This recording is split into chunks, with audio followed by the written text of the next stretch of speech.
As we move into October, many of our warm season crops have succumbed to the cool evening temperatures. And while it's hard to say goodbye to fresh tomatoes, we do have a new crop to look forward to.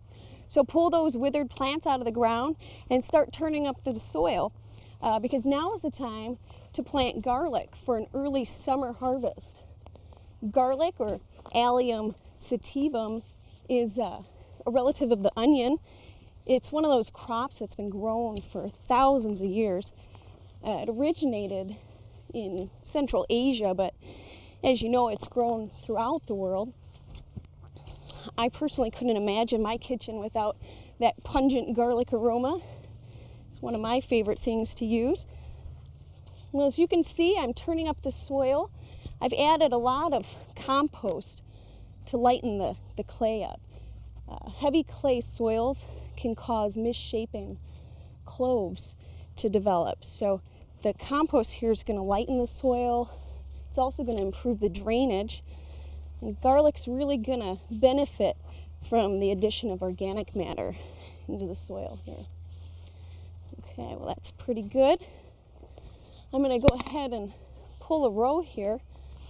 You want to space your garlic in rows about 1 foot apart. We're going to plant to a final depth of 2 inches, so make sure to do a nice deep trench here. Okay.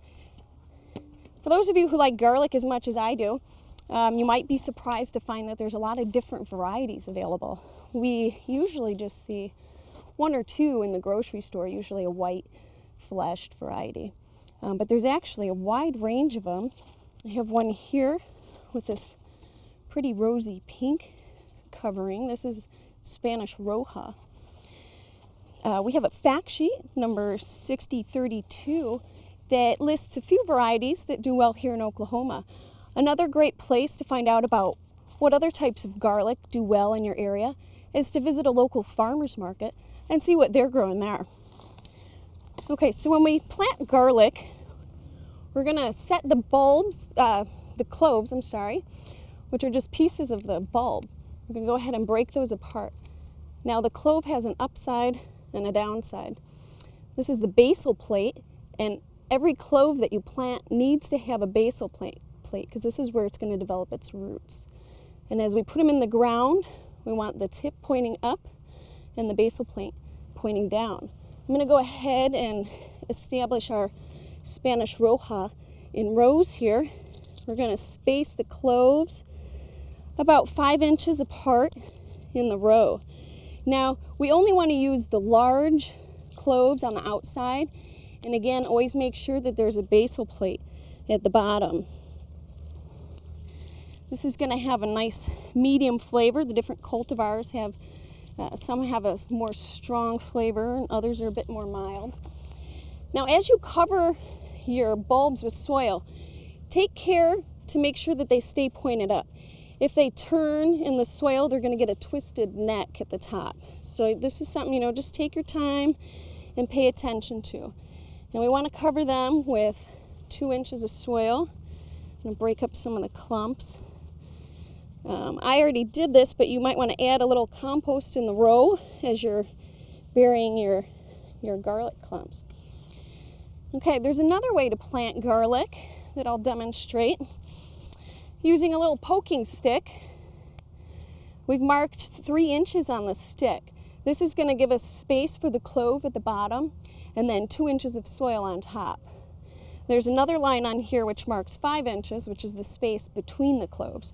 So we're going to just stick this into the ground up to the 3-inch mark, lay it out to measure 5 inches, and make another hole 3 inches, measure, and mark. This is a great way to get kids involved with planting your garlic.